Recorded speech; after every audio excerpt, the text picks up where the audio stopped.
kementerian kita atau dari badan kita. Iya, Kementerian Ketenagakerjaan kita mungkin lagi ada kesibukan lain.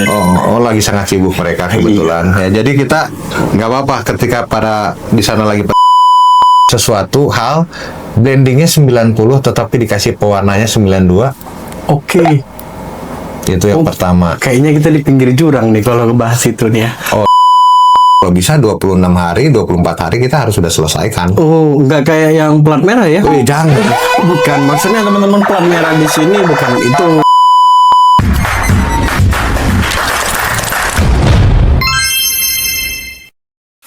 Oke, kamera 2 rolling. Kamera 3 rolling. And lighting oke. 3, 2, 1. Here we on air. Alright Sobat Direksi, kembali lagi bersama saya Rio. Mananya katanya ini lagi lah. Udah mulai nih, action. Oke Sobat Direksi, kembali lagi dengan saya Rio Agung. Kali ini podcast kita akan membahas tentang pipeline. Kalau kemarin kita udah di dunia industri, sekarang kita bergerak sedikit ke dunia oil and gas. Bersama narasumber kita, tak lain tak bukan, lama di Laut Jawa dan juga sudah pergi ke benua-benua lainnya untuk mempelajari tentang oil and gas. Mari kita sambut Mr. Danu. Oke. Nah, ini dia. Gimana kabar Pak? Wah, Selamat malam. bau minyak mentah. Sehat? Muntah. Oke. Nah, wah, kita kedatangan jauh-jauh nih. Gimana ngabisin hari tua di negara mana jadinya nih Pak? Enggak lah, baik buruknya Indonesia negeriku. Idi, satu nusa satu bangsa, Indonesia tetap tercinta dong. Gitu. Alright. Ya, jadi Oke, baik teman-teman semuanya, kita udah kedatangan Mr. Danu di sini. Pak Danu itu lama di oil and gas teman-teman semuanya. Nah, sedikit banyak yang tentang Pak Danu kita akan mengulik sedikit, lalu nanti kita akan mengulik gimana sih dunia oil and gas yang sebenarnya. Oke, let me introduce Mr. Danu. Silakan. Background pendidikan dulu deh. kalau bicara background pendidikan jauh ya, karena saya sendiri dulunya hanya seorang sarjana peternakan. Wih, peternakan dari dunia ternak ya kan, tapi bisa nyebrang ke oil and gas. Wah, menarik nih. Gimana sih dulu, Det? Pertama kali tertarik ke oil and gas itu di mana? Tertarik Pada tahun ke itu kurang lebih tahun 2000-an ya, tahun 2000-an. Jadi waktu itu berkali-kali mau masuk bidang teknik ya. Saya yang seorang sarjana peternakan ini dibilang orang nggak mungkin. Tapi kok semakin dibilang nggak mungkin, saya punya tekad semakin Tantangan keras. sendiri, iya. Nah, jadi akhirnya saya berpikir you can be what you wanna be. Ya. Oke. Selama kita punya keinginan, punya usaha, ikhtiar yang kuat, pasti bisa. Why not? Gitu. Oke. Lalu berangkat di oil and gas pertama kali nggak dulu company apa yang pertama kali let you join oil and gas? Pertama kali ya. Dulu pertama kali itu saya join dengan Byron Jackson atau kita bilang BJ. Dulu itu BJ merupakan service company ya. Alright. Kita ada di situ mulai dari pengeboran, cementing, ada juga itu coil tubing, dan kebetulan saya waktu itu dapatnya di proses pipeline.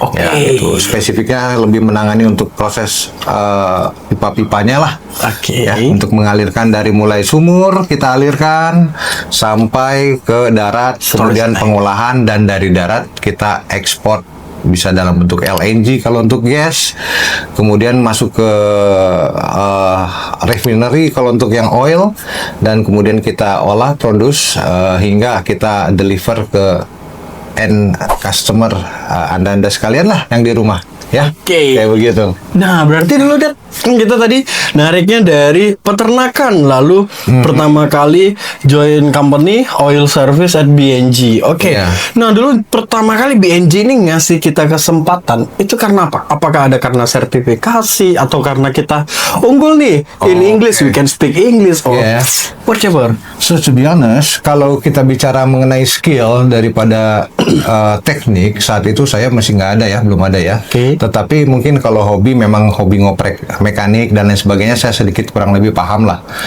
But the most important dalam dunia oil and gas ini adalah language. Right? So English kebetulan main concernnya itu itu is mother of language, itu is mother of science. Jadi dengan menguasai bahasa Inggris, jadi saya bisa mempelajari mulai dari culture mereka sampai dengan teknologi dan juga teknik-teknik dari mereka itu loh. Jadi kata kuncinya bukan dari background education, tapi karena saya kebetulan sedikit diberikan keleluasan dalam bahasa. Alright, oke, baik teman-teman semuanya, untuk sobat direksi yang ada di rumah. Jadi teman-teman semuanya, oil and gas ini jangan teman-teman berpikir satu tema oil and gas. Tidak, oil and gas itu ada yang namanya oil service, Iya. terus ada yang namanya lagi rigging atau pengeboran, terus ada lagi yang namanya refinery dan lain sebagainya. Iya. Nah, masing-masing tema itu dia berbeda-beda pekerjaannya. Nah, untuk keterangannya nanti bisa teman-teman lihat nih. Ya kan, apa keterangan oil service dan lain sebagainya. Oke, nah di sini Pak Danu itu mengawali karir dari oil service, berangkat dari perusahaan asing dengan modal berbahasa Inggris, teman-teman semuanya. Jadi kawan-kawan di sini yang belum bisa belajar bahasa Inggris, silakan diasah kemampuan bahasa Inggrisnya. Kalau memang tertarik di oil and gas, come on, that we learn about English. It's okay, ya kan? Belajar tidak mengenal usia. Untuk teman-teman yang sudah mulai bisa bahasa Inggris, perdalam lagi speaking kita. Oke, siapa tahu selanjutnya teman-teman yang bisa berada di sini sebagai narasumber oil and gas. Oke, nah lalu Dad itu di tahun berapa ya? Lupa saya, mungkin tahun 2000-an kalau nggak salah. Oke. Tahun 2000 itu. Di 2000-an. Nah, kemudian Join berapa tahun waktu itu, Dad? saya waktu itu ya, saya posisi pertama saya masih ingat, saya seorang helper, di mana helper itu handyman ya, sebagai helper itu. Jadi saya harus tahu apa itu where is spanner, you know, dari simple thing, dari spanner, kemudian berbagai macam tools, hand tools, dan juga dikenalkan dengan beberapa equipment lainnya lah ya untuk pengeboran dan juga untuk services. Dari situlah kemudian mereka melihat saya punya bakat. Dari segi mungkin conversation mereka merasa tidak ada masalah. So the most important, you can understand what I'm saying. Dan dia barulah improve saya punya skill. Jadi saya dikasih education dan lain sebagainya sampai dengan sertifikasinya, begitu loh. Oke, baik. Nah, lalu abis join di sana itu di Indo atau di luar ya, Dad ya? Itu join? pertama kali saya jobnya itu di Indonesia tentunya ya. Ada juga di beberapa tempat di Konoko Belanak juga sempat ya, di Konoko Belanak, di Batam, mau saya FPSO itu kan. Nah itu ya yang pertama saya belajar pipeline di situ lebih dalam tentang kondisi dan situasinya seperti apa. Dan kemudian kalau di Indonesia saya ada di beberapa tempat, mulai dari Aceh itu dulu Salamander kalau nggak salah dulu, sampai ke Cepu, sampai Pagar Alam itu station itu, Lampung ke Bekasi, kemudian ke Cepu, lalu Emalio Project di Madura. You know, kalau dulu ada Arco West Java ya dulu ya, di situ kemudian sampai sempat juga di British Petroleum ya untuk di Tangguh ya. Tangguh Papua? Iya, Tangguh Papua dulu ya. Saya sedikit surprise, dia bilang itu sebuah daerah yang cukup ekstrim katanya ya di hutan belantara, tapi itu ekstrim menurut mereka menjadi tantangan buat saya tentunya ya, apalagi kita darah muda dan kita yang ada di mindset saya waktu itu bukan masalah uang, tapi saya bagaimana punya skill dulu. Karena saya percaya kalau kita punya skill, kompetensi, itu nanti uang yang ngikutin. Uang akan datang dengan Ya, sendirinya. nominalnya baru akan kita tahu. Tapi selama kita ini belum punya modal di situ, dalam skill dan juga experience, agak susah kita kalau bicara tentang nominal. Makanya jadi kita long way to go, tapi saya akan tetap terus keep on going. Jadi tapi punya target loh. Nggak bisa loh kita langsung sekejap gini, oh nggak bisa. Saya dulu aja saya punya target 5 tahun saya harus kuasain semua ilmunya. Karena setelah 5 tahun saya bekerja, saya punya keinginan itu sebagai professional konsultan untuk oil and gas. Ya, itu target saya waktu itu. Dan akhirnya setelah selesai di 5 tahun, barulah saya mulai berkelana ke berbagai negara ya. Saya sempat di Start from? Malaysia. Oh, Malaysia, oke. Ya, di Malaysia, kemudian saya sempat juga di Singapura ya, tapi tetap kalau di Singapura itu kita ada job-jobnya ada di Vietnam, Thailand, ya di mana-mana gitu ya. Dan wilayah ASEAN lah, dan itu sangat menarik ya, daripada waktu itu kan kebanyakan mungkin ada yang suka di Uni Emirat atau di Middle East. Iya benar, Dubai Ya kan katanya ya, kalau saya kebetulan saya tertariknya di ASEAN karena taste-nya masih sama dan dari segi apapun masih enak ya. Kita bisa pulang dengan cepat gitu loh. Oke, baik teman-teman semuanya, sebelum kita ngulik jauh nih, ya kan, dari Indo nyebrang ke luar negeri dan lain sebagainya. Nah, saya ada satu kuis untuk teman-teman di sini. Oke, nah kuisnya ini silakan teman-teman tulis di kolom komentar nantinya.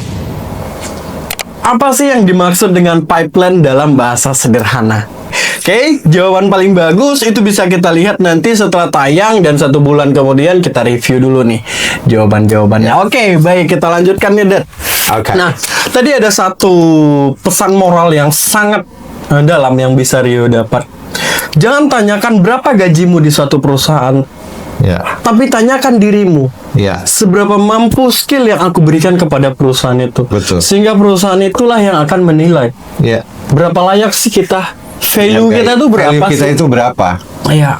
Jadi kita don't talk about money when you don't have enough skill. Iya. Oke, kita jangan bicara omong kosong. Nah, keep it simple. Anda layak Anda layak di hire, be professional ya. Anda layak di hire karena Anda memang memiliki skill yang cukup. So kalau Anda belum memiliki skill yang cukup, sabar, ada masanya nanti. So start from that day. Apa yang harus Anda lakukan? Ya kita harus belajar dulu dong. Nah, ya. tuh bener tuh. Nah, hari Iya ini dong. teman-teman semuanya, kita akan belajar mengenai pipeline. Oke, kita ngulik sedikit nih. Oke. Nah, tentang pipeline. Oke, pipeline itu adalah jantungnya dari oil and gas ya, kalau kita bilang ya. bisa. Karena percuma juga kalau kita di situ lagi nge-well ya kan, kita lagi ngambil minyak nih, kita lagi ngebor. Betul. Tapi kita tidak bisa mengalirkannya dengan tepat. Dan kita tidak bisa memisahkan mana yang air, mana crude oil, dan mana yang gas. Iya. Seperti itu. Betul. Jadi bisa kita katakan jantung dari oil and gas ini adalah pipeline. Iya. Oke, boleh deh ceritain sedikit pipeline itu apa sih? Kalau teman-teman, bahasa paling sederhananya yang bisa nempel di pikiran Oke. teman-teman itu.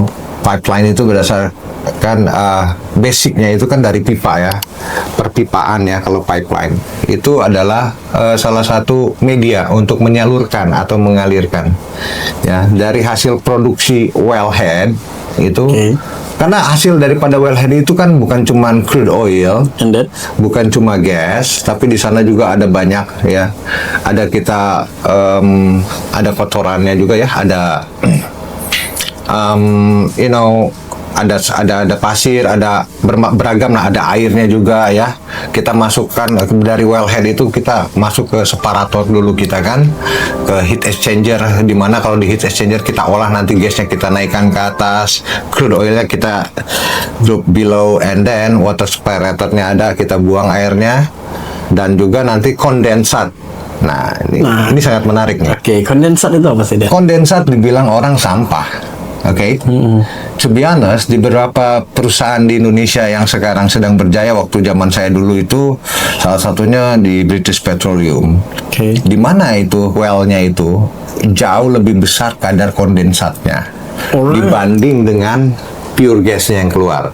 Ini sama aja dengan yang ada di Gresik kemarin tuh, Medco. Kita Oke. kemarin itu pun sama. Di Gresik itu dia punya kondensat jauh lebih banyak dibandingkan dengan hasil daripada gasnya ya, yang Kondensat berarti residu ya, kita berbicara residu right? sebetulnya kan. Kalau kata dasarnya itu sampah.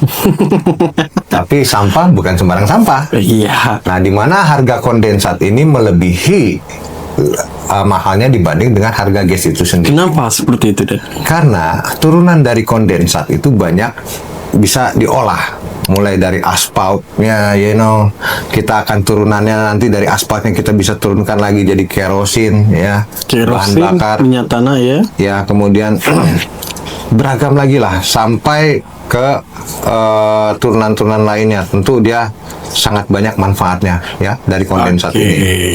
Nah, di beberapa negara di Timur Tengah itu kondensatnya kecil. Ya, tapi yang ada itu banyak produksi gasnya. Nah, seperti di Sakhalin ya, waktu kami di Rusia itu dia produksi gasnya bagus, Oh, produksi gasnya bagus. tapi kondensatnya kecil. Oke. Nah, itu memang jadi fokusnya mereka ngejual daripada gasnya. Nah, kalau di Indonesia di beberapa tempat justru kondensatnya ini akan kita olah lagi menjadi turunan produk-produk oli. Oke, Nah, oli. kayak oil gitu, beragam oil kita bisa hasilkan dari kondensat itu ya. Nah, itu tadi salah satu sampelnya lah kenapa kondensat itu jauh lebih mahal dibanding daripada gasnya sendiri. Oke, baik teman-teman semuanya. Nah, kita sedikit mengulik bagaimana sih BBM yang selama ini kita gunakan itu dari mana sih asalnya? Ya. Bagaimana dari hulu ke hilirnya, prosesnya secara sederhana itu apa saja? Nah, coba kita tanyakan ke Mr. Dan. Oke, pertama kali Dan, Iya. kan kita di mapping ya istilahnya ya, kita mapping, kita cari di mana titik yang bisa kita lakukan drilling Oke. ataupun pengeboran. Betul. Oke, lalu kita sampling, kita kita tes nih, naik rig biasanya Dan Betul. ya, naik rig, baru kita start drilling. Kita cerita yang di onshore dulu nih. Iya, Ya iya. kan, onshore dulu, belum ke offshore dulu ya teman-teman. Kita cerita onshore. Oke, setelah di mapping, letak geografis dan lain sebagainya, kita try to drilling. Nah, Iya.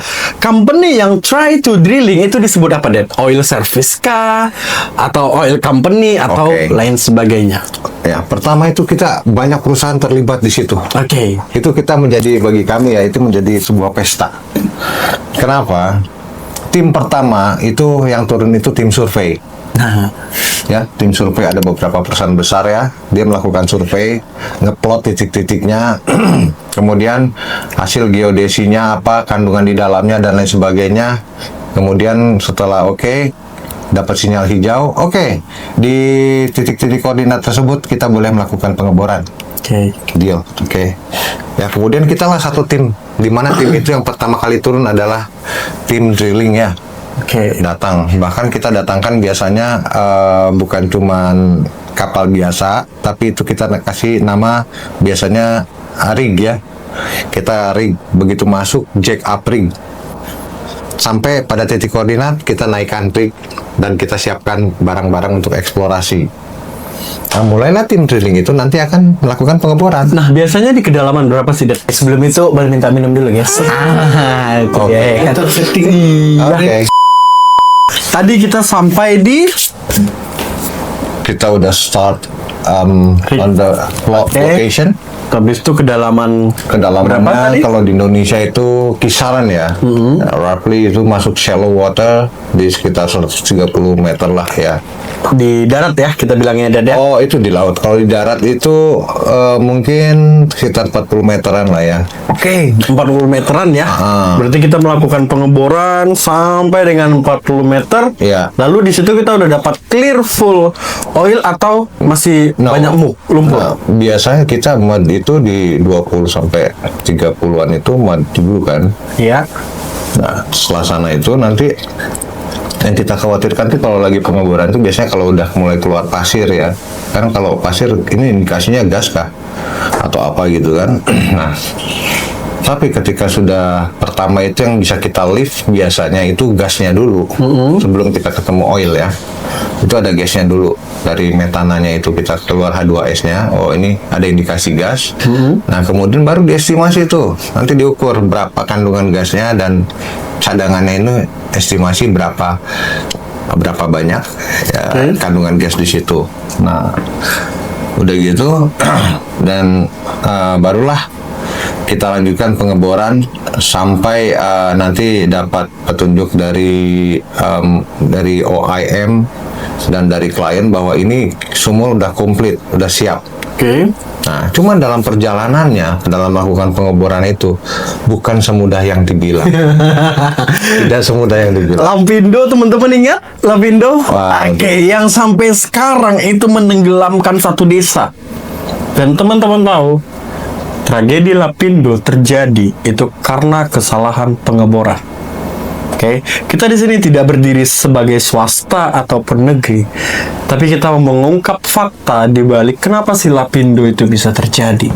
Dan di sini ada orang juga yang terlibat di Lapindo. Silakan, Mister Dan. Ini Boleh ceritain pengalamannya tentang Lapindo, Pak? sedikit sensitif, tapi Gak apa-apa nih dibuka di sini kan? enggak, Sedikit. ini secara general aja lah ya. Oke. Kita biasa umumnya kalau kita melakukan drilling itu kita pakai casing. Oke. Ya, kenapa harus kita pakai casing? Casing itu, nah inilah pentingnya ya. Casing itu memang mahal, tapi casing ini itu untuk mencegah loncatan-loncatan daripada pressure dari bawah bumi itu loh, supaya tidak ngacak kemana-mana. Ya, karena kalau tidak kita pasang casing, begitu kita tutup, kita kasih coil tubing itu ditutup, itu namanya kontur daripada tanah itu kan berpori. Nah, bentuk casingnya seperti ini ya teman-teman semuanya. Nah, tutup tubingnya seperti ini. Oke, silakan Dan. Jadi setelah itu, karena tidak pakai casing itu, jadi pressure itu ngacak kemana-mana. Ya, sampai pada satu malam itu, waktu dalam pengetesan itu ada pressure loss. Oke. Terjadi pressure loss. Nah, kan tetapi waktu itu kebetulan saya lagi ada tugas di daerah lain, ada rekan saya di situ. Dia teriak kan, kenapa itu? Pagi-pagi lah, jam 3, jam berapa lah, saya lupa. Udah lama banget. Setelah pressure loss, tiba-tiba over pressure. Alright, look like tsunami, right? Seperti halnya kayak tsunami gitu, kayak bom. Jadi terjadi tekanan berlebih sehingga itu namanya BOP atau blowout preventer ya, namanya BOP itu terbang ke atas. Oke. Nah, setelah itu karena BOP-nya sudah terbang, otomatis pressure lari kemana-mana tuh. Ya, jadi bukan cuma di satu lokasi, tapi terbang di sana, terbang di sini gitu ya. Pressure itu bermunculan. Nah, sehingga temen tuh panik. Ya, ada dari satu company lah ya, nggak perlu kita sebut. ya. Nah, udah Company gitu, X kita bilangnya. udah dia panik, bang gimana? Saya bilang, your main concern how to save your life, but this the wellhead it costs about $3 million. Yes, $3 million. Yeah, quite expensive. So how? Don't give a damn with that. Save your soul. That's right. Ya, karena apa? Maybe you are alone there, but your daughter, your wife, your family is waiting for you. Be wise, go back and go home. Right. Nah, dia tuh sampai coba bertahan untuk menyelamatkan aset-aset tersebut karena nilainya sangat tinggi, tapi at least setelah lumpur naik, dia mau gak mau dia harus pull out lah dari situ. Ya. Dan sampai sekarang lumpur Lapindo masih menjadi bukti bahwasannya kalau di oil and gas kita salah nentukan titik, teman-teman semuanya. Kita nggak bisa nebak apa yang akan terjadi. Betul. Oke, kita masuk lagi ke topik kita tadi sedikit. Nah, kita bilang potensi bahaya tentang oil and gas ya, Det ya. Iya. Oke, tadi kita udah dapet nih. Kita explore, kita drilling, oke. Lalu masuk namanya yang pompa iya, kan ngangguk terus. Nah, jadi sebutannya adalah pompa iya gitu, Det. Oke. Nah, pompa angguk. Kalau dulu sejarahnya pompa angguk nih, koreksi ya kalau dia salah ya. Pompa angguk itu ditemukan di Panama atau Texas ya kan? Ya. Pertama kali Texas. Jadi drilling pertama kali itu di situ. Iya. Oke. Nah, lalu mereka mikir nih, gimana sih cara naikin minyak dari bawah ke atas? Iya. Nah, jadi mereka pakai prinsip fisika sederhana, kohesi dan adesi. Iya. Jadi sifat tarik-menarik. Pada saat ada satu vakum room, Iya. oke, dia akan menarik ataupun seperti menyedot Exactly. isi di dalam secara terus-menerus. Oke, lalu nanti sedotannya ini dialirkan lah. Nah, Betul. tapi yang dialirkan itu teman-teman jangan mikirnya yang diangguk oleh pompa ini itu isinya minyak. Jangan mikir seperti itu. Isinya itu variasi. Nah, isinya Betul. apa aja, Pak? Wah, Silakan. ini ada banyak yang salah satunya saya bilang Oke. tadi ya, ada kondensat juga di sana. Iya. Ya, ada juga yang pasti kandungan gasnya juga banyak ya, mulai dari itu dong. H2SO4, H2S yang paling ya, iya, yang paling kita hindari itu H2S ya. ya, banyak banget, beragam, sangat beragam produk yang keluar daripada perut bumi itu. Nah, itulah makanya begitu keluar tuh tidak langsung serta-merta. Mungkin kalau bagi yang orang awam tuh apakah bisa langsung diproduksi? Oh enggak, mesti panjang cerita. Barang itu Iya, nah itu dia. dari dalam perut bumi itu begitu kita lift ya atau kita angkat itu ya, itu ada macam-macam crude, itu kita kasih namakan crude oil kan. Benar, crude oil. Oke. Dan crude oil itu ada beberapa. Crude oil itu biasanya dialirin, sorry Rio potong sedikit. Crude oil itu dialiri dengan pipa warna apa sih biasa kodenya itu, Dad? Well, itu ada yang hitam ya kan. Kemudian Dari aliran itu masuk ke apa, GSK GSK atau ya, kemudian di situ ada separator ya. alright, berarti masukin ke GS dulu. Gas. Oke, and then Itu ada namanya, kita kasih nama itu ada slug catcher ya. oke, apa Oke. itu? Slug catcher itu namanya juga slug Lumpur. catcher, Oke. penangkap lumpur. Iya. Nah, disitulah mulai kita lakukan penyaringan tahap pertama tuh slug catcher nih. Ya, nanti sampai ke KO drum tuh. Nah, dari slug catcher ini kan nanti yang kotornya mengendap di atas, yang bagusnya kan agak turun tuh. Nah, nanti itu kita kita olah lagi, kita olah lagi. Nah, misainnya itu pakai metode apa? Kalau dulu Rio sempat dengar rumor bahwasannya misain air dan minyaknya itu pakai garam. Nah, itu Betul. benar nggak, Dan? Iya, itu. Oh iya, Iya. bagaimana tuh, Dan? Ya, jadi Prosesnya. prosesnya itu ketika lagi masuk itu ya, nanti kan dilihat dikalkulasi sama engineer itu berdasarkan daripada berapa volume masuk. Nah, nanti ini kita kasih secara frekuensi ya, secara ini dengan garam untuk memisahkan ya kandungan-kandungan tersebut, kita pisahkan, kita separate namanya ya, separator. Di separator itu. Nah, jadi bukan cuma sekedar, jadi separator itu bukan hanya ada slug catcher juga, tapi ada juga kita masukin chemicalnya, dan juga ada juga di situ ada kita panaskan untuk ngebuang gasnya kan. Oke. Nah, di mana gas beracunnya itu nanti kita lempar ke namanya flare. Flare, ya, api abadi. Nah, itu dia. Oke. Nah, biasanya kalau kami di pipeline itu kalau sudah ada flare, yaitu time to go back home. Iya, GS-nya sudah aktif. GS-nya sudah aktif. Jadi, so the last daripada job kita itu setelah pre-commissioning, itu kan kita prepare untuk commissioning ya, dimana di situ tahapan yang paling sangat diingat lah waktu itu kan. Kita biasanya ada yang kita nyalakan flare itu dari bawah, pakai tarikan api ke atas, langsung meledak gitu kan. Nah, ada juga yang tembak ya, Dad, ya, katanya. Itu ibaratnya kurang menantang. Iya, that's right. Ya, kita biasanya di sana tuh ada satu kru. Ya, sampai saat ini juga saya masih terngiang-ngiang gimana saya pengen seperti dia. Dia pakai flare. Soal Ya, diarahkan flare itu ke arah betul-betul ke flare. Dan dia cerobong tembak. atasnya ya. Flare tuh bentuknya seperti ini, teman-teman semua. Nah, di sini nih ada apinya nih. Nah, nanti kita tembak tuh. Kita tembak. Biasanya kita tembak itu malam-malam. Nah, itu kayak firework dia jadinya, Dad, ya. That's why saya bilang makanya kalau dalam dunia drilling itu kita ini jatuhnya, bagi orang mungkin kerjaan menegangkan dan lain sebagainya, tapi bagi kami inilah saat kami berpesta. Tapi berpestanya bukan berarti hal-hal yang negatif ya. Seperti yang di situ- sekarang di gedung. Oh, nggak usah ya. Nggak usah sebelumnya kayak ya. bukan ya, itu jauh ya. Enggak, bukan yang bukan seperti itu pestanya. Ya, yang Tapi ini pasti kita pesta oil and gas. Kalau oke? kita mudah-mudahan apa yang kita dapat dari sana itu rezekinya halal ya. Iya, Nah, benar. karena di sana itu satu, kita dituntut itu satu, disiplin. That's right. Disiplin. Udah gitu, di sana itu pekerjaan semuanya itu less supervision. Kebayang nggak sih less supervision? Ya, padahal kerjaannya itu antara hidup dan mati itu sangat tipis. Iya. Tapi justru disitulah less supervision. Nah, jadi kalau tidak diimbangi oleh pribadi yang disiplin, kemudian Krucengnya aja jam 6 pagi ya, Dad, ya. ya, sometimes ya kita biasanya 6 ke Cek 6 shift, gitu, ya. cek shift ya. Gitu ya, bahkan ada beberapa itu kita split, ada yang 6-6, oke, tapi sebagian ada 12-12. Kebayang nggak sih malam ketemu siang ketemu malam gitu kan.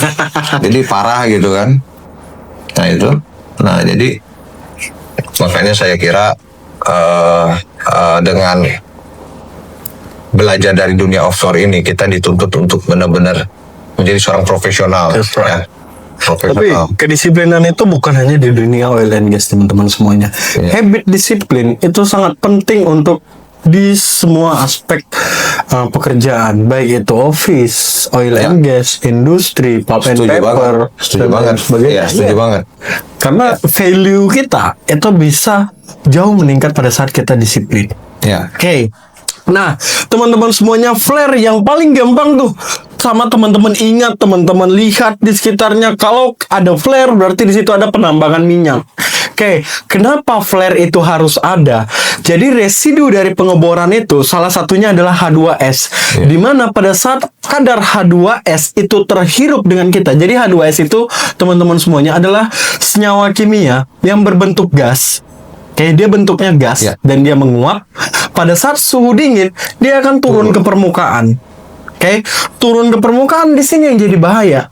Pada saat terhirup dengan kita dalam jumlah sedikit, oke, sedikit saja itu cukup untuk membuat kita pingsan. Ya. Dalam jumlah banyak, itu indera penciuman kita ini udah nggak bisa mencium Udah mati. apa-apa, dan hanya hitungan detik kita bisa meninggal dunia. Maka dari itu, kenapa H2S itu harus dibakar? Karena itu cara yang paling efektif. Jadi dia penguapannya itu pun ada hitungannya, tinggi flare-nya harus berapa. Betul. Iya, nah seperti itu. Jadi kalau teman-teman ada yang nanya, kenapa ya di setiap refinery, di setiap GS itu harus ada api menyala terus. Nah, itu alasan dibalik flare tersebut. Ya. Jadi sebutannya flare, jangan lagi ada yang bilang korek api, ya kan? Oh, itu ada korek api abadi, api Zuko. Bahkan ada yang pernah bilang gitu loh, teman-teman semuanya. Ya. Api Zuko, tapi itu adalah flare. Oke.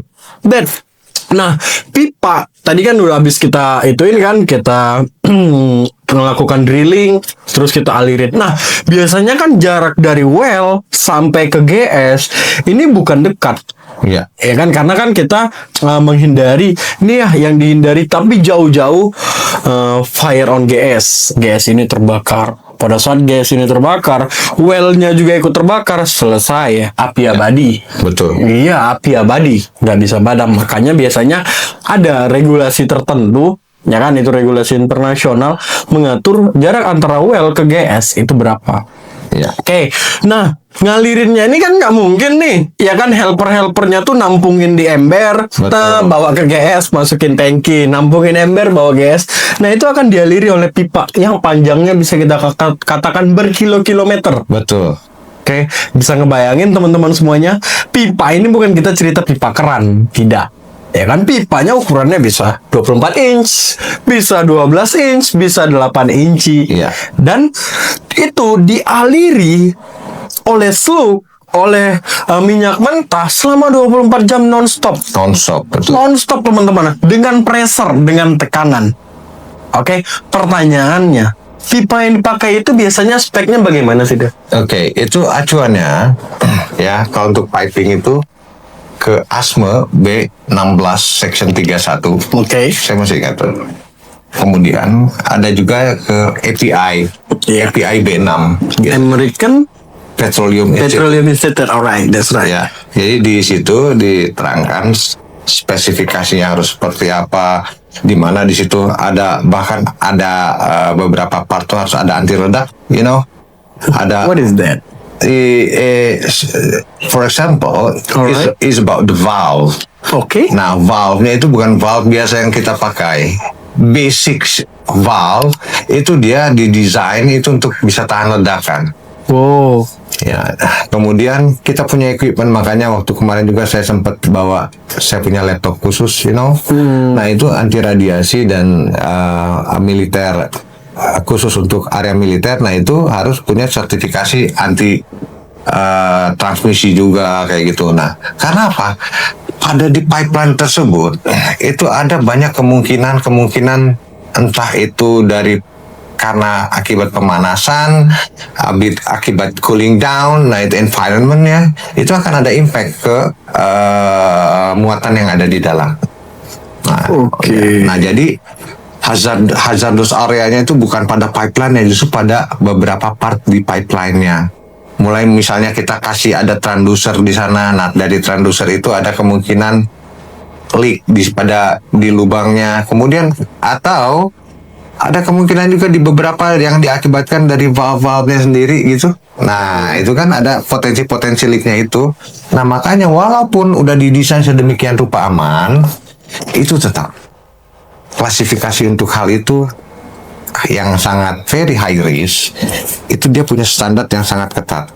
Nah, jadi sangat jauh berbeda ya dengan yang pipa-pipa keran air tentunya ya. Nah itu salah satunya ya. Dan satu lagi catatan, itu pipeline didesain bukan. Nah inilah saya heran dengan kondisi kita ini. Harusnya kita sudah belajar tentang pipeline ketika kita sudah desain itu pipeline, itu bukan untuk 1 tahun atau 10 tahun atau 20 tahun. Loh, jadi? No. Ya, the fastest itu kita desain for 50 years lifetime. Dimana kalau udah 50 years lifetime itu, berarti kita harus punya desain kekuatan sampai dengan 3 kali lipatnya, 150 tahun. Wow. Nah, that's why extremely high cost di situ. But it doesn't matter karena kita punya dari pipeline tersebut, kita kan banyak produk yang kita bisa dapatkan dari situ. Makanya studi tentang itu tentu memerlukan waktu yang cukup lama sebelum ada eksekusi. Iya, benar. Ya, karena nggak mungkin kita bikin pipeline di sini, bikin sumur di sini hanya untuk setahun, 2 tahun, 10 tahun terus kita tutup. Enggak. Yang di Perencanaan yang matang, Riau saja itu udah ada yang 50, lebih malah. Yang hampir 100 tahun juga ada kita. Ada. Sumur di Riau ini. Ya, yang saya masih ingat itu di Pinang Kampai kalau nggak salah ya, Ya, daerah Pinang situ. Kampai. Itu dibuat tahun kalau nggak salah tuh dari tahun 1930-an itu. Iya. Dan itu di sana amazing, dia punya lifetime-nya itu didesain untuk 150 tahun. Pipingnya. Ya. Dan Oke. Anda bisa lihat sendiri di sana berapa besar ya pipanya itu dan panjangnya berapa meter. Oke. Nah, Ya. tadi sedikit Pak Danu ada bilang bahwasannya valve. Nah, pertanyaan Rio, Pak. Kenapa kita harus menggunakan valve di sistem pipeline? Oke. Karena kan sederhananya kan, ya kalau mau ngalir aja lah tuh. Set. Kenapa pipa itu pada saat di berapa kilo tertentu dia akan dibengkokin tuh letter U. Oh. Oke, Iya. letter U, terus Iya. nanti dikasih check valve, terus nanti udah mau sampai GS, dikasih lagi dia ada safety valve-nya, terus juga nanti ya berbagai macam lah jenis-jenis valve-nya. Nah, apa sih peran valve dan apa sih peran dari U-set pipeline itu? Oke. Ini pertanyaan yang sangat menarik.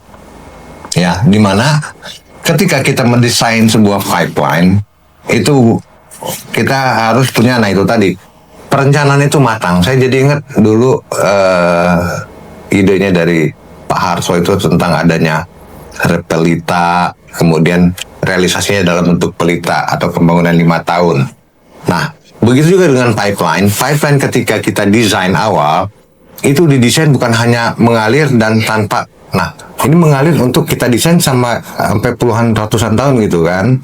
Nah, apakah ada kemungkinan nggak sih dalam 30 tahun pertama atau mungkin 20 tahun pertama ada kerusakan? Itu mungkin. Ya kan? Nah, kemudian untuk mencegah hal-hal tersebut, bagaimana cara perawatannya apabila section di daerah sini rusak, di daerah sana rusak? Oke. Nah, akhirnya kita di situ di setiap itu adalah kita buatkan station. Nah, di mana station itu nanti kita bisa melakukan tadi yang ada U-shape itu untuk bypassnya. Itu ketika satu rangkaian di sini mau kita lakukan perawatan, kita alirkan lewat sini dulu. Nah, seperti itu loh. Nah, jadi ada secondary.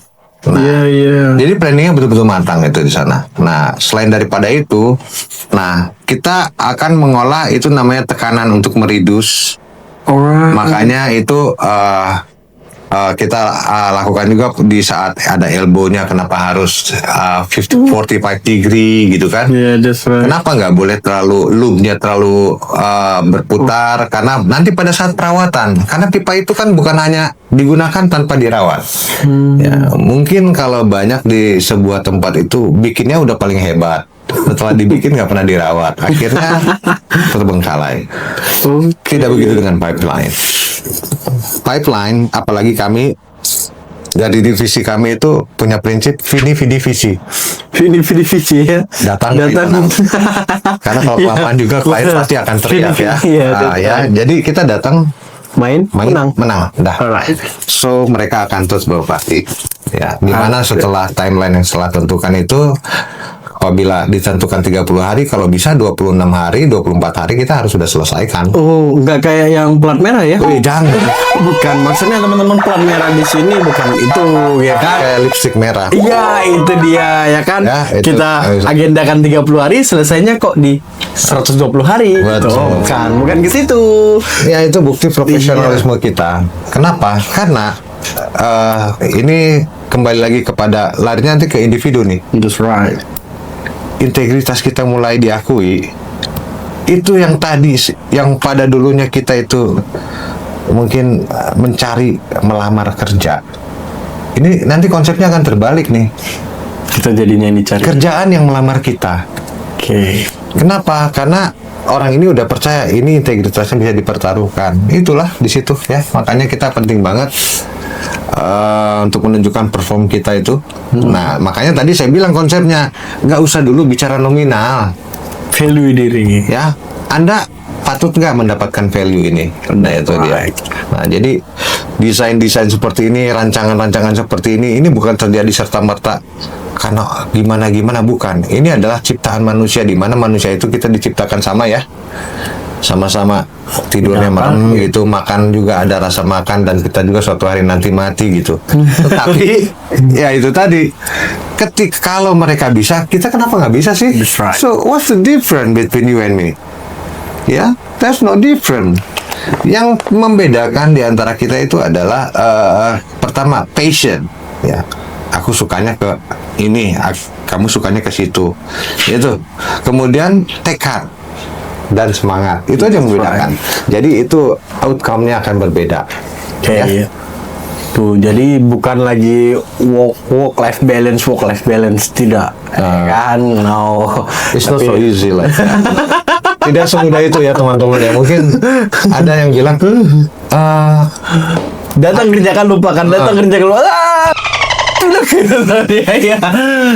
Datang kerjakan, upgrade diri. Nah, itu baru benar. Yes. Iya. Bukan berarti saya merasa rakus, bukan. Tapi ingat satu prinsip, di atas langit masih ada langit. Iya, that's Ya. right. So jangan pernah cepat puas. Ya, jangan terlalu dini untuk merasa puas hati, itu satu. Dan yang kedua, enjoy your day, every day, everywhere. You know, I've been more than 20 years around the world kayak gini ya, keliling sana sini. Saya harus, saya breakfast di Batam, then, saya harus lunch, saya di Singapura, kemudian after saya dinner, mungkin saya di Brisbane, kemudian saya sleep nanti di pedesaan mana gitu kan. Itu kan suatu perjalanan yang sangat menjemukan ya. Yeah. Very tired, is more than 26 hours. Ya, kita travel gitu. Tapi kita harus menikmati. That's right. Itu yang sedang Rio rasakan mungkin ya, Det, ya. Yes. Sarapan di kota A, nanti makan siang di kota B. Ya, Wah. itu. Nah, itu Tapi ya, life must go on. hectic, but we have to enjoy your job. Iya, karena pedang tajam itu tidak ada di tempah dari api yang dingin. Semakin tajam pedang, semakin sering kita mengasah, dan semakin sering pedang itu dipukul, Iya. dan juga dilebur lagi dengan panas. Begitu juga dengan diri kita, teman-teman semuanya. Semakin sering kita mengasah diri kita untuk mengetahui hal-hal baru, semakin tajam dirimu. Oke, Det. Tadi kita udah cerita, kita udah narik minyaknya, kita udah ngalirin ke GS. Nah, pertanyaannya nih, yang kemarin ya kan sempat booming, katanya ada pertama oplosan. Nah, boleh ceritain nggak, Den? Gimana sih dari minyak mentah ini kita kan masuk ke refinery tuh nanti Iya, jatuhnya. iya. Refinery, terus dia bisa jadi turunannya, ada yang jadi diesel, ada yang jadi aftur, ada yang jadi bensol. Bensol itu Ya, untuk minyak pesawat ya. iya, bensol, petrol, kalau enggak petrol kan, petrol ada pertalit, Ya, macam-macam. dan lain sebagainya. Nah, apa sih yang membedakan mereka ini, Det? Blend. Padahal kan sama-sama dari minyak Oh, mentah. dari minyak mentah. Oke, silakan. Karena dari minyak mentah itu grade-nya juga ada macam-macamnya. Oke. Ada Brent, ya, kemudian ada lagi minyak crude-nya tipe apa gitu kan.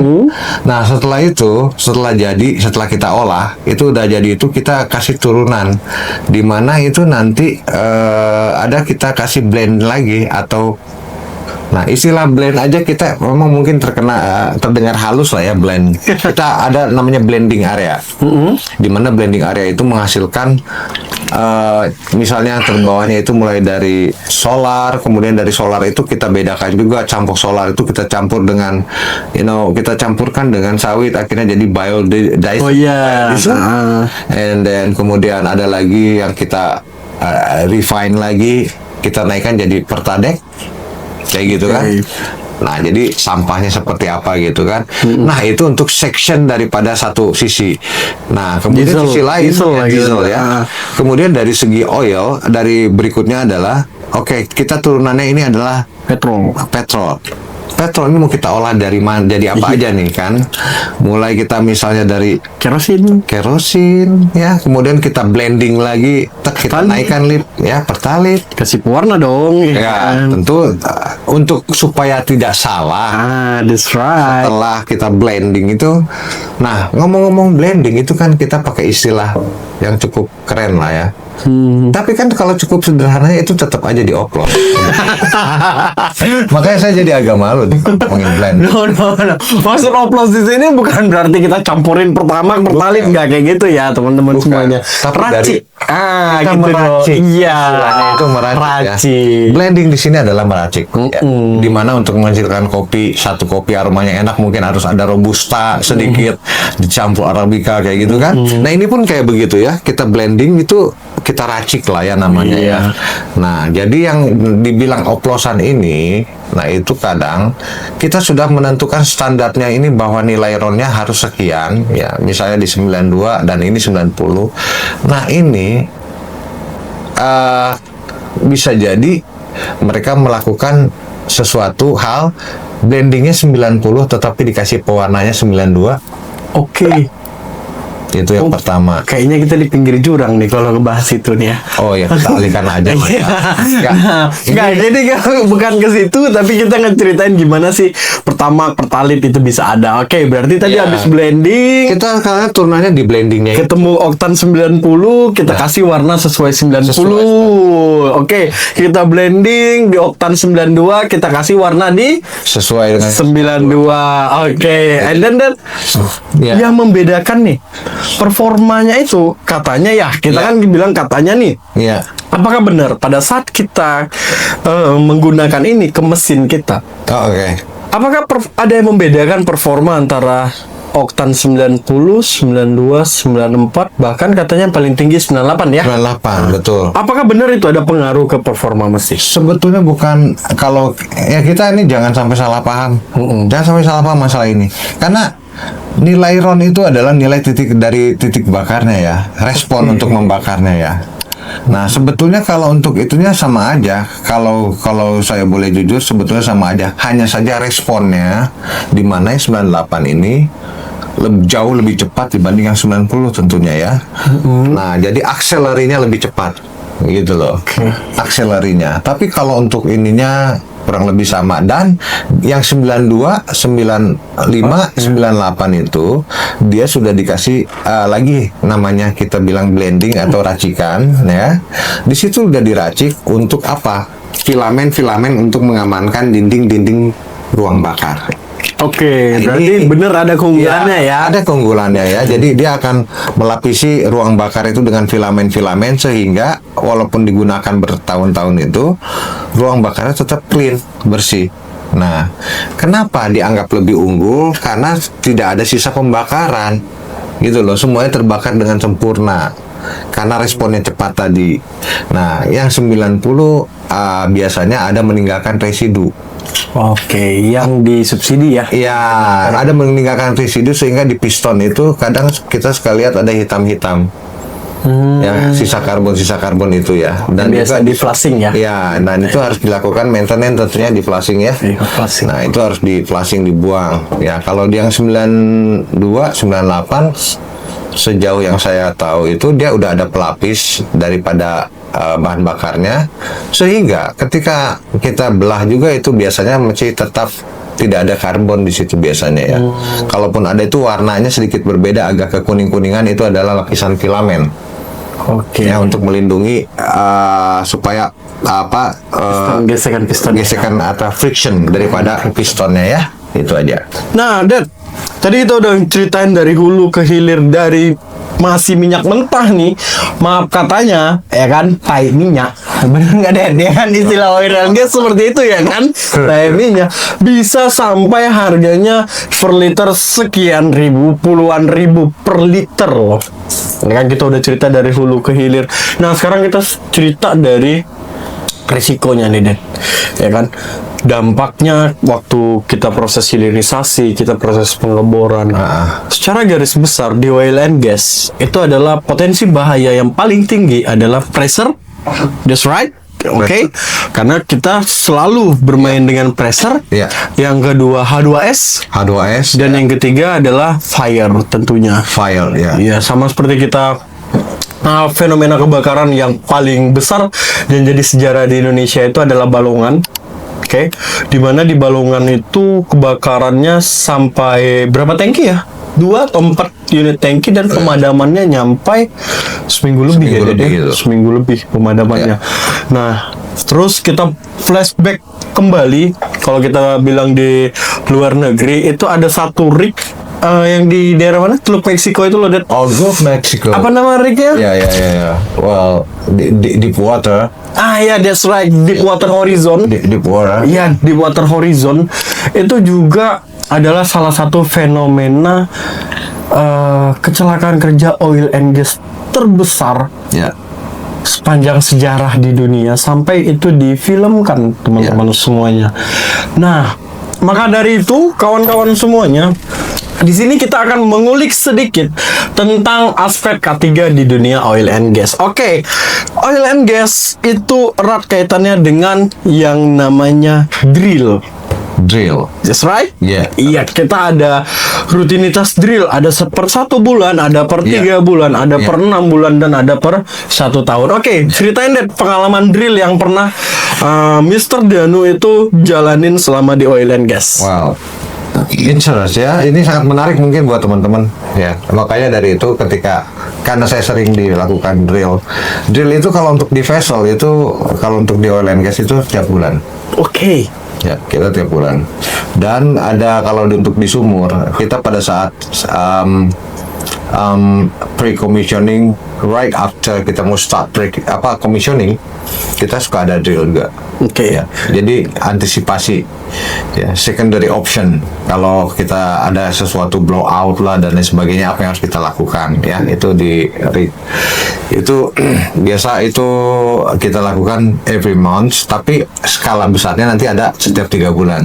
Drillnya yang per 1 bulan itu drill apa tuh, Dad? Itu drill evacuation misalnya, banyak temanya, biasa mulai dari man overboard ya, kemudian ada fire ya, kemudian ada working at high evacuation ya, many thing ya, itu yang berkaitan dengan Oil spill.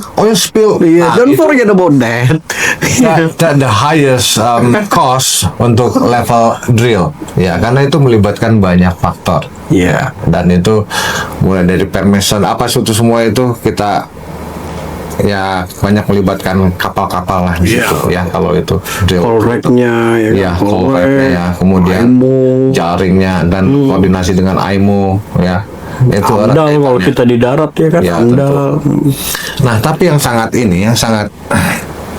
jadi awal mulanya saya di oil and gas ini, memang saya belum dulu tuh bicara masalah safety itu. Nah, tapi ketika saya melihat, wah ini high risk, berbahaya, akhirnya saya putuskan, waktu itu saya ikut ahli K3 umum ya. Oke, berangkat dari ahli K3 umum malah, Dad ya? Of course. Oke. Karena itu basic fundamental. Ya, kenapa saya ambil ahli K3 umum? Di ahli K3 umum itu kita bisa banyak. Dulu zaman saya Permen 585 yang sekarang jadinya Permen 8 2020 ya. Oke. Kemudian saya bicara Permen 282 yang sekarang jadi mungkin Permen 37 tahun 2016. tahun 2016 tangki timbun dan sebagainya. Dan itu semua part-part daripada regulation itu sangat sinkron dengan oil and gas sebetulnya. Nah, Apalagi fire safety. of course, Iya kan? itu ya. Mulai dari instruksi menteri tahun nomor 1 11 tahun 97. ya 11 itu. Nah, itu semua erat kaitannya itu.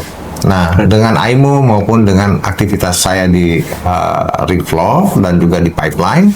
Nah, jadi tujuan saya ngambil AK3 umum ini bukan menjadi seorang safety officer, bukan. And then, Tapi tujuan saya ngambil safety officer ini, ahli K3 umum ini, enhance my skill.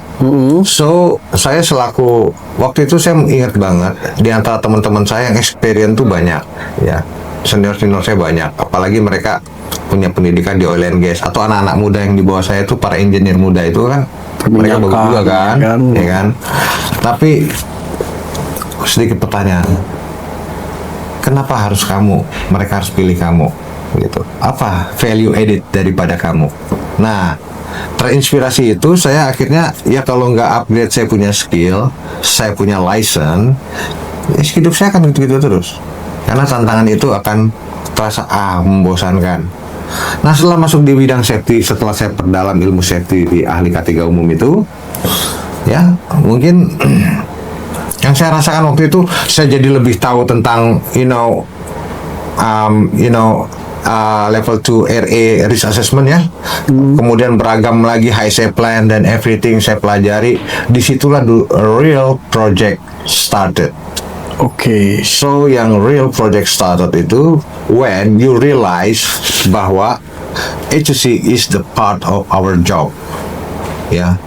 Dia itu kontribusinya sangat besar untuk memastikan saya pulang dengan selamat. Iya, Gitu. that's right. HSE department. Betul, karena di samping bahaya-bahaya itu, karena satu lagi ada beberapa bahaya yang mungkin belum disadari mungkin oleh rekan-rekan.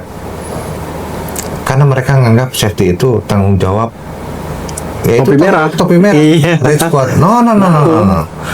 Saya Safety kalau start tidak with me. bertanggung jawab pada diri saya mungkin tidak akan hidup sampai di sini ya. Karena di mana bad weather sering terjadi waktu saya di drilling, ya di mana itu ombak itu kalau 2 meter ya masih biasa. 8 meter, 10 meter baru datang. Ya kadang saya harus flat lock gitu ya. Sampai Nyampe saya, Tanjungan, gebrit. ya itu sampai saya harus jatuh dari ketinggian 3 meter akibat kena hempasan badai.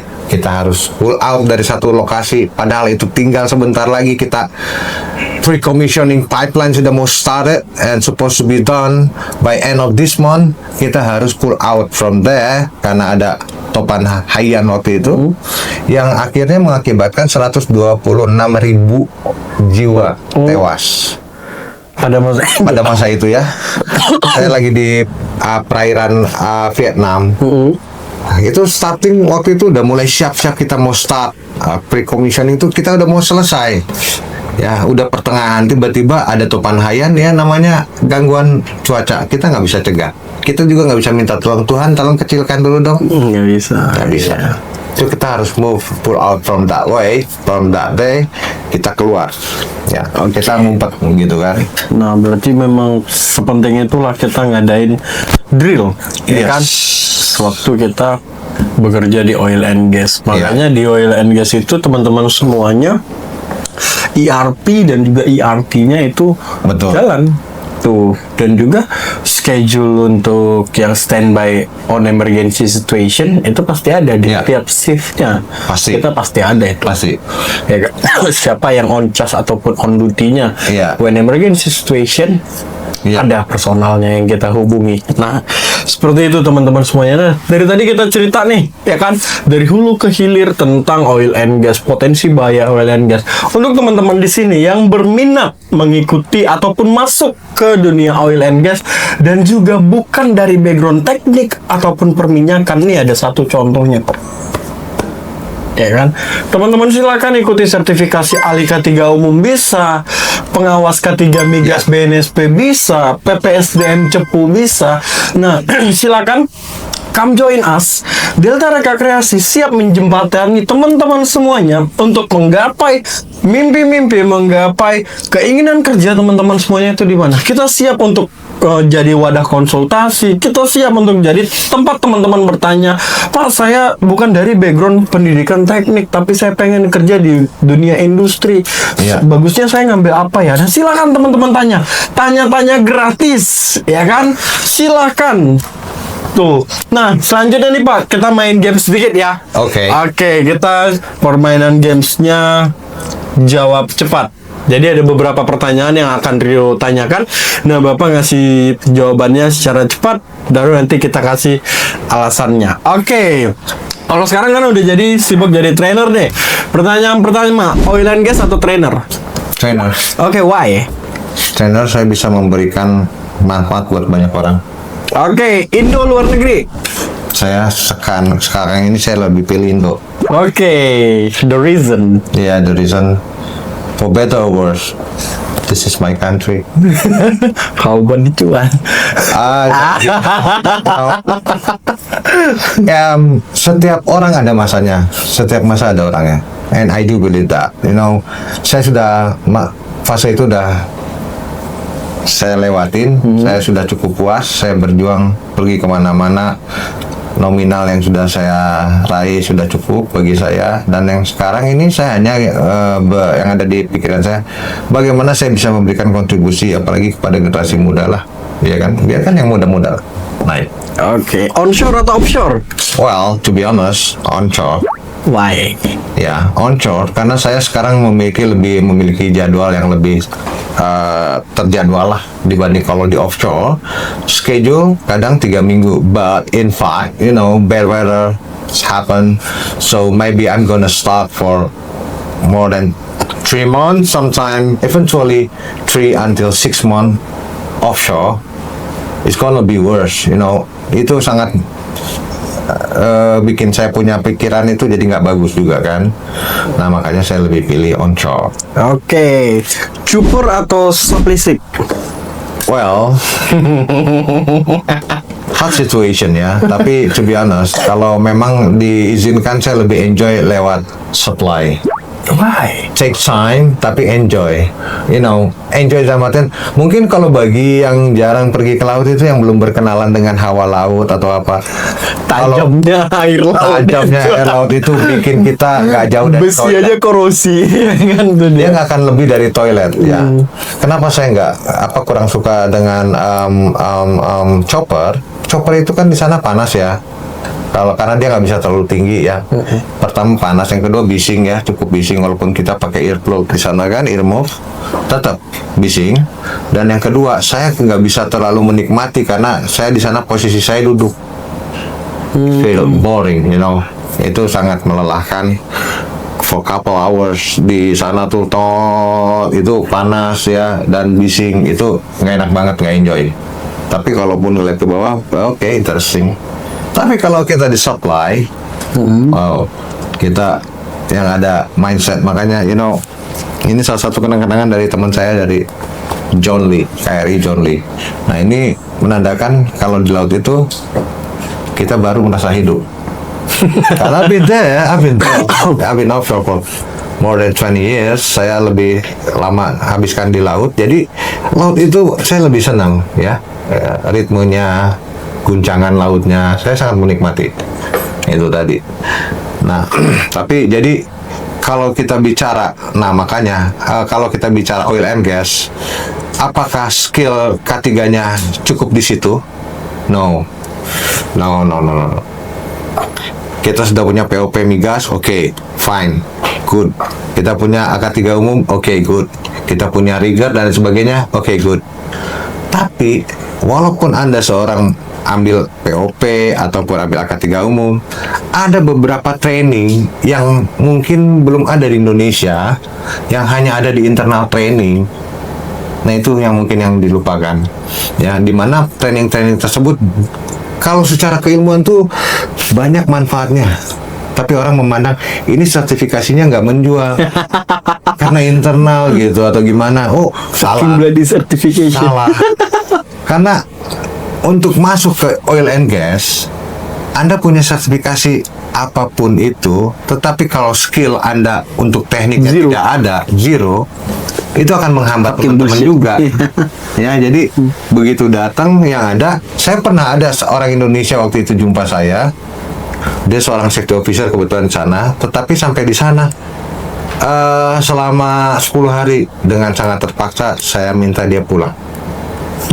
Karena keberadaan dia bukan sebagai safety officer, justru saya yang terpaksa harus mengamankan dia karena posisi berdirinya dia itu di area-area berbahaya. Line of fire. Line of fire, di mana saya lagi ada hydro test, ya, dia melintang kemana-mana. Saya bilang, Anda safety officer, be aware of that. Oh, ini bahaya ya, saya nggak tahu Pak, saya karena dia tidak dibekali tentang teknis, dia hanya tahu regulasi. Nah itu dia ya. Kemudian saya lagi pressure test, karena saya lagi melakukan kill test pada sumur. Itu tekanannya kurang lebih 1000 bar. Cukup. Untuk jebolin badan cukup. Menggoyang platform juga cukup. Cukup. Iya. Tapi dia enak-enak aja melintang sana sini sehingga saya yang panik.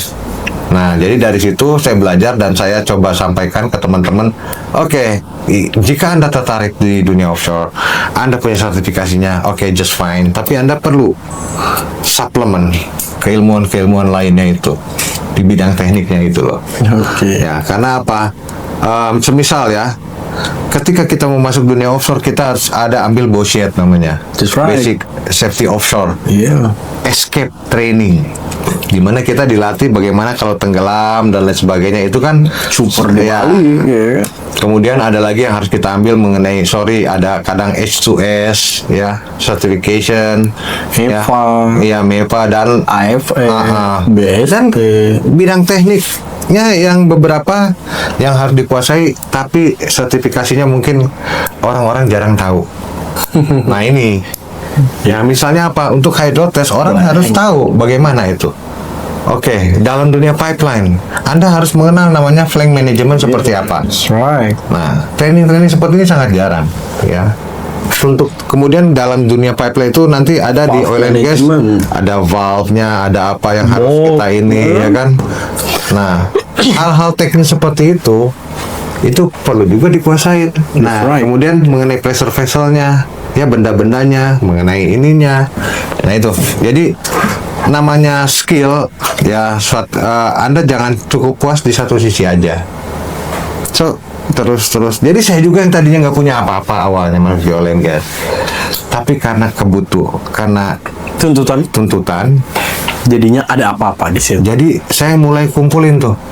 Tapi sebetulnya saya asalnya saya nggak tertarik untuk ngambil sertifikatnya sih. Saya lebih tertarik ngambil ilmunya ya. Misalnya pesawat uap bejana tekan. Sebetulnya saya lebih ngincer ke bejana tekannya.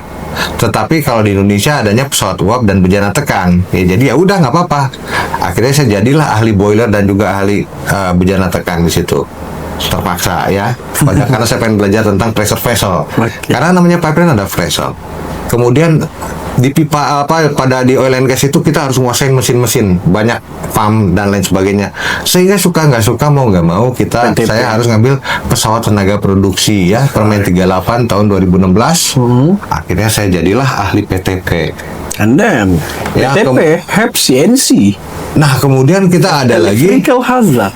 Nah, ada chemical hazardnya apa, dan kemudian ada electrical, jadilah electricalnya juga. Ahli adalah K3 listrik. ahli K3 listrik gitu. Kemudian saya jadi teringat waktu tahun 89 itu kalau nggak salah, itu ada disaster juga kan di Gulf Mexico itu ya. After the disaster, nah tahun 2007 itu kita terbitlah di UK namanya ICITB untuk joint integrity ya. Di situ ada beberapa level ya. Padahal karena apa? Root cause daripada ledakan Deepwater Horizon itu dulu itu karena flank management. That's right. Karena apa? And Ada cementing, gap, right? ya, ada gap di situ, ada kebocoran, ya. Nah disitulah akhirnya mau nggak mau, suka nggak suka, saya harus belajar About hydro test, about flank. hydro test, about flank management, joint integrity. Mau nggak mau sampai hari ini jadilah asesor untuk itu. Oke. Jadi anak-anak muda yang mau itu ya harus ngambil ICITB. Nah, padahal kalau saya berpikir esensinya tuh mereka harus tahu. Nggak harus punya lisensi ICITB seperti saya, tapi mereka harus tahu loh. Indonesianya cuman belum diakomodir mungkin dari kementerian kita atau dari badan kita. Iya, Kementerian Ketenagakerjaan kita mungkin lagi ada kesibukan lain dari Lagi sangat sibuk mereka kebetulan. Ya, jadi kita nggak apa-apa ketika di sana lagi pada sibuk, makanya kita yang di sini kita coba sibuk juga untuk membangkitkan gairah anak-anak muda ini. Ayo perdalam, perbanyak skill dan juga sertifikasi agar apa? Mampu bersaing. Iya. Karena saya dengar dari tahun 2014 itu kan kita udah global. Dimana kalau global, mohon maaf nih, tukang cangkul aja boleh masuk ke sini, ke negeri kita dari luar negeri. Fine-fine aja, ya. Tapi makanya waktu itu saya semenjak tahun 2012 saya sibuk ke luar negeri kemana-mana itu dalam rangka ketika bangsaku mulai banyak dimasukin oleh para pekerja asing, saya belum bisa berbuat apa-apa untuk negeri ini. Ya udah, saya yang ke luar negeri. Saya buktikan ketika di label kiri saya ada bendera Australia, di sebelah kiri saya ada bendera Malaysia, ya, atau lainnya. Tapi tetap di sebelah kanan saya ada merah putih. Nah, bukan apa, ada mungkin orang teman bilang, kamu kok naif gitu? No, bukan naif. No, apa? Besar kecil, apa, baik buruk, aku dilahirkan di Indonesia. Ya, saya masih di Indonesia dan saya sangat respect sama orang-orang Indonesia. Ya, makanya dimanapun saya berada di Indonesia, ya sebesar apapun baik buruknya itulah negeriku. That's right. Ya. Oke, pertanyaan terakhir. On duty or go home? Wow, ini pilihan yang agak susah ya. On duty or go home. Karena saya ini memang punya jiwa petualangan sebetulnya, on duty ya. Jiwa petualang, oke. Karena saya dulu Jadi on duty nih pilihannya nih? yes, Oh iya. Go home? no, go home itu later ya, kalau udah project completion saya boleh pulang. Why? Karena saya dulu tuh selalu interestnya bukan masalah, it's not about the money. Balik lagi, kita ini punya passion. Kalau kita melihat sesuatu start from zero till completion, itu adalah sangat memuaskan. Contoh waktu itu salah satu proyek yang saya tekuni dari awal sampai akhir ya, itu proyek di Barrow Island, di mana itu diproduksinya itu Gorgon, itu di Batam. Waktu itu saya masih bertugas di McDermott. Saya berdoa, ya Tuhan, ini kerja apa ini? Sangat ketat regulasinya. Safety regulationnya sangat ketat itu di sana. Ya. Tapi makin tertarik saya. Masuk ke situ aja kita sebagai pekerja harus cuci kaki. Tidak boleh ada kotoran atau debu ada di kantong celana kita, dibersihkan. Kok sampai segini sih proyek di sini? Tuhan, kalau diizinkan, aku mau lihat endingnya seperti apa. Rupanya Tuhan mengabulkan. Selesai pembangunan anjungan lepas pantai itu di McDermott Batam, akhirnya dikirim ke Australia. Meanwhile, saya kebetulan saya resign dari sana. Saya pergi ke Myanmar dulu tuh, kemana dulu, ke lain company lagi, kembali ke oil services. Tiba-tiba saya dipanggil untuk ke McDermott. Baker Hughes di Australia dan ditugaskan di Barrow Island. Nah, saya sampai sana, Tuhan sangat luar biasa memberikan saya kesempatan. Apa yang saya idam-idamkan nampaklah.